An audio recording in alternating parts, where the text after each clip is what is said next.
Hello everybody, this is Gruesome Fox coming at you with the next installment of my Zaku I ranking series, where I play all the Zaku Is that are currently in Gundam Battle Operation 2, make videos about them, and cover my final thoughts on them in a dedicated ranking video. And in this video, we're going to be taking a look at the Zaku I GS and the Zaku I Sniper Type. Similar to the last video, I am going to be pairing both of these suits together, primarily because they both come at the same cost. Both are native to 300 and go up to 450 at level 4. And for both of these matches, I'm going to be using the level 2 350 cost versions of each suit. And starting off here, we are going to be looking at the Zaku I GS, which is the general type of the Zaku I family here. And the Garret Schmitzer Zaku I is a suit I've had in the game for quite a while now. If you started playing GBO2 when it first came out in North America, it was one of the free 10 suits that the game gave you that players had voted on, and early on it was one of my go-to suits when I played 300. Really liked it, mainly out of the premise that it is a Zaku I with goof equipment. Really just love that. I wish the goof equipment was on more suits. Not even in just GBO2, but just kind of in Gundam in general. But yeah, with the Garret Schmitzer Zaku I here, kind of a suit I haven't played in a hot minute now, so really glad to get it back out for the series here. But yeah, again, the suit is a general type unit, and taking a look at the equipment and skills you get with this suit. Starting off with your optional primary weapons, you can choose between either the Zaku machine gun, the MMP-80 machine gun, or the Rakuten bazooka, which is what I'm going to be using in this match here. For your main melee weapon, you do have the Heat Sword. This is the standard Heat Sword, shared with some Zeon mobile suits, such as Alma's Zaku and the base Goof. For secondary weapons, you do have a Sturm Faust. This is, once again, a pretty standard Sturm Faust, shared with a lot of Zeon mobile suits. It does have some good damage, but takes a while to ready up, and it does work as a instant stun. You also have a Smoke Discharger, which when you use it, it does give you temporary stealth and a temporary increase to your defense. And then for even more defensive purposes, you do get a Goof Shield. And looking at these skills here, you do get Leg Shock Absorber level 1, which does go up to level 2 at MS level 4. You have Emergency Evasion System level 1, so you do get a Dodge Roll. You have High Performance Balancer level 1, and Observational Data Link level 1. And that's really everything to say here for the Zaku I GS. You really don't get a whole lot in terms of skills, and your kit, you get a pretty good kit with this suit, I would say. Mainly off the premise that if you are using the Rakuten bazooka, you do get 2 instant stuns with the bazooka and the Sturm Faust. And Smoke Discharger I think is nice to have, since it does allow you to operate like a pseudo stealth general, especially paired with the Heat Sword, which on a downswing can do some hefty damage. Unfortunately, this is where I would usually get into more of the positives about a suit, but really with the Zaku I GS, the main things I like about it are, again, it is a pseudo stealth general with a lot of goof-styled equipment. Really when you get past that, kind of looking at where GBO2 is now, you really kind of see a lot of the downsides that this suit has, and the main thing with the Garret Schmitzer Zaku I is that I think the suit suffers from a lot of the same issues that the Slave Wraith does, which to simply put it is that there is really no reason to why this suit should be in the state it is currently in. Even for like lower cost, we don't see a whole lot of like new lower cost suits added to the game these days. There is still quite a lot that the cost has gotten, and really when you compare the Zaku I GS to some of the newest suits, and even some of the older suits too, again, the weaknesses of it do become more evident. Kind of looking at the newer suits that we have for generals, looking at the suit's native cost of 300, you do have the Dozel Zaku, which is a really good melee general, and then you also have everyone's favorites, General Gummy Bear, the firepower type bad guy, still a really popular general for both 300 and 350, and one that just gets a lot more than this suit does, and really it gets a lot more than a lot of suits at 300 and 350 do. Firepower type bad guy, you get a lot of weapons, a lot of stunning tools, and then you do get stealth as a, just a skill, so again, really just a lot that suit has to offer. And even looking at the older suits, the main suit I want to kind of compare with the Zaku I GS here is going to be the Ifrit. Base Ifrit is also a general unit, and it comes at the same cost that the GS here does, going from 300 to 450. The Ifrit, again, it is a general unit. You do also get stealth fit in the term of the smoke discharge, but the Ifrit also comes with its own perks as well. Starting off, you do get melee priority 3 compared to the GS's melee priority 2. You also do get 2 melee swings with the Ifrit, and even looking at the weapons that the base Ifrit gets, you do get the shotgun that is really good at punching through suits that have maneuver armor, so kind of just brings up the question of, like, even if we don't take into consideration the newer suits that we have at lower costs, what advantages does the Zaku I GS have over the Ifrit? The main thing I can kind of name is that the GS does have more range capabilities than the Ifrit. Again, you do get the bazooka and the sturm faust, while the Ifrit is really stuck with head Vulcans.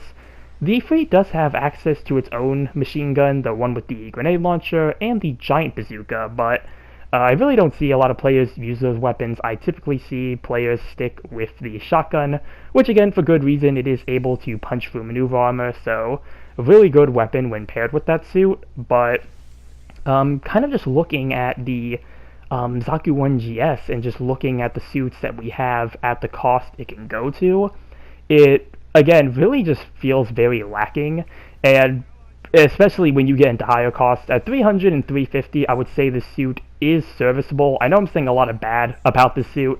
I do think at 300 and 350, despite the flaws I'm naming with it, I still think it is a serviceable suit. Still plays its role as a pseudo general quite well, and again can still pack some damage with the heat sword, but once you get up to 400 and 450, what is the suit really supposed to do? Again, you don't get a whole lot to work with, and 400 and 450 has its own really good suits, so kind of the two biggest things, while we're kind of nearing the last few seconds here, the two biggest things I would like to see with the Zaku I GS if it ever gets a future adjustment. First thing, non-negotiable, this thing needs 2 melee swings. That's kind of the same thing with the Slave Wraith. That's why I call it the Slave Wraith issue. Yeah, no reason why the suit can't have 2 melee swings. And the last thing I would possibly like to see for it is it maybe get its own sturm faust. It is an ace unit after all, so maybe give it its own sturm faust that does have a quicker ready-up time, something that allows it to combo easier with the bazooka so you can kind of chain your stuns together and go in for the melee. But that is going to be timeout and mission over. Let's see how we did with this match here in the Zaku I Garret Schmitzer. This was also an ace match as well, and mission complete. Got some good works in the side there. And yeah, top individual, top assist, and top in damage. Really good match there, and to kind of close off with the Zaku I GS, yeah, I think this suit is serviceable at its lower cost, but really just needs some adjustments to kind of help pick it back up to speed. But yeah, that is going to take us to the Zaku I Sniper Type next. And the Zaku I Sniper Type is a support type mobile suit. Similarly to the Zaku I GS, it is native to cost 300 and goes up to 450 at level 4. And for your weapons and skills, starting off with your main range weapon, you can choose between either the beam sniper rifle, which is what I'm going to be using in this match here, the Magella top cannon, or the Zaku machine gun long barrel. For your main melee weapon, you do have blow, and this comes with the standard blow Xeon melee pattern, where you have a punch for your neutral and side swings, and you have a forward charging shoulder bash as your downswing. For your secondary weapons, you do have a pair of head-mounted Vulcans. You have a Sturm Faust, which is once again the standard Xeon Sturm Faust. Does do high damage, but takes a while to ready up, and is a instant stun. And then for your skills, or at least some of the skills you get with the suit, you have High Performance Radar level 2, High Performance Scope level 2, Observational Data Link level 1, Frontline Support System level 1, which does go up to level 2 at MS level 3, and High Performance Aerospace Gimbal level 1. And that's everything we got here for the Zaku I Sniper Type. This is honestly, a suit I don't have a whole lot to say about.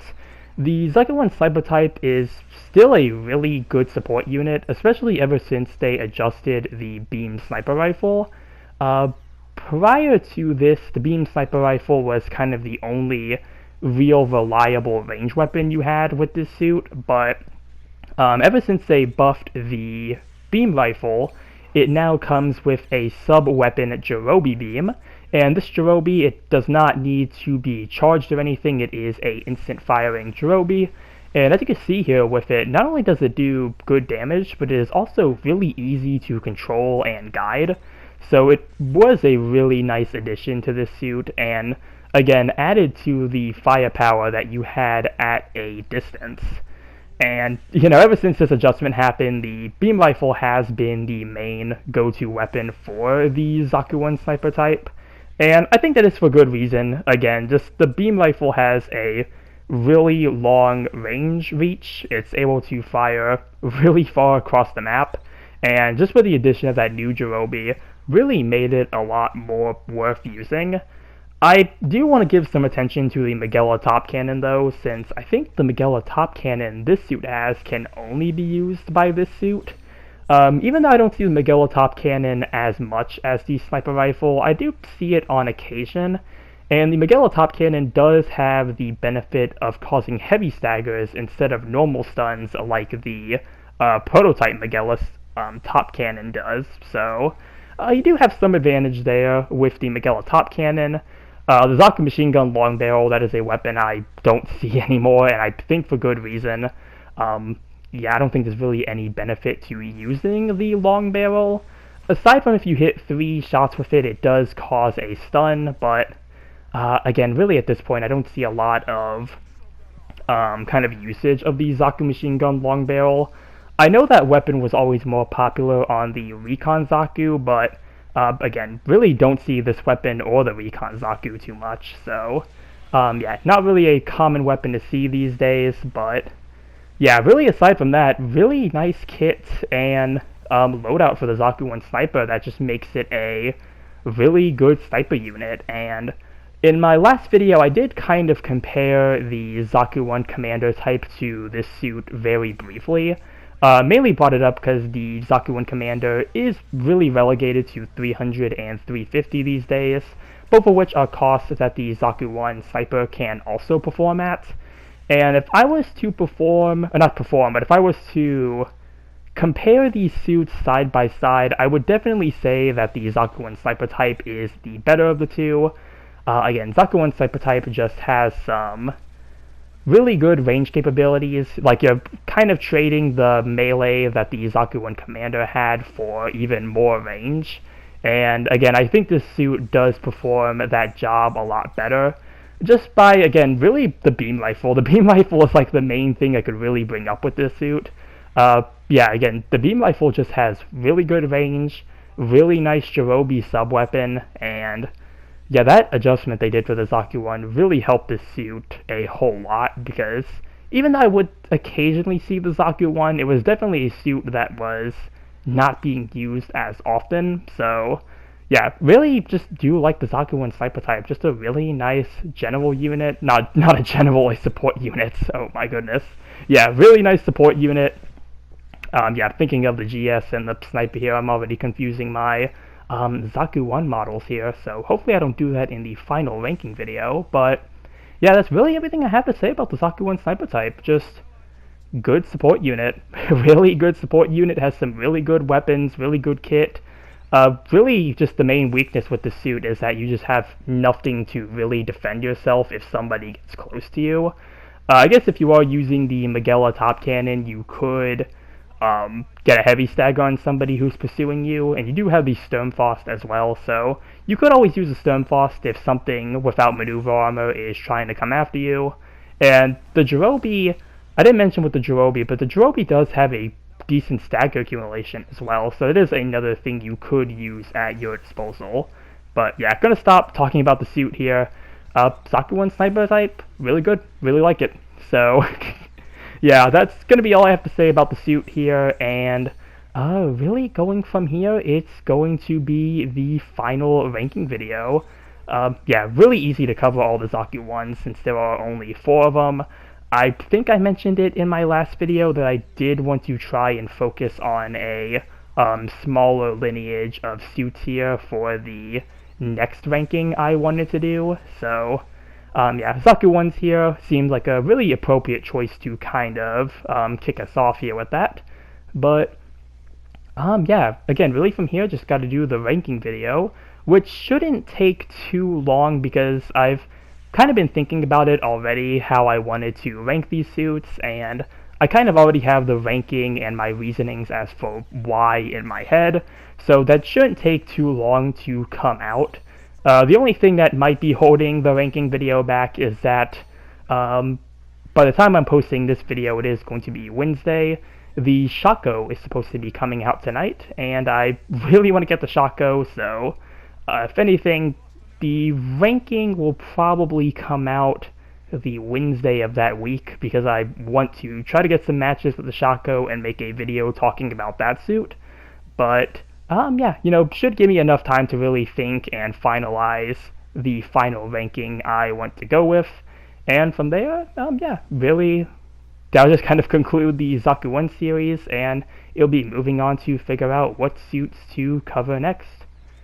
Right now, just trying to help my team hold down the warehouse here. Trying to keep the enemy team's Zaku I Sniper at bay.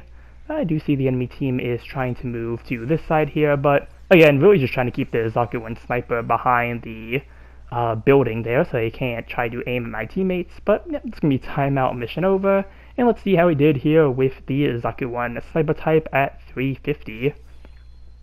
And yeah, I did get top in individual, and second place with 6 kills and 0 loss, and yeah, really good stats there. So that's going to be everything I have for this video here. And yeah, that's going to conclude it for at least the individual matches I'm doing for the Zaku ones. So, again from here, just going into the final ranking and kind of just going from there. Probably the biggest thing I will say is that I feel like the support Zaku ones are both really good units, so I'll leave that as a little hint to where maybe those suits are going to be on the final ranking. But yeah, that's going to be everything I have for this video here. Comment down below what you think about either the Zaku 1 Garret Schmitzer or the Zaku 1 Sniper Type. Remember to like and subscribe if you enjoyed the video, and with that, I will see you all in the next one. Later.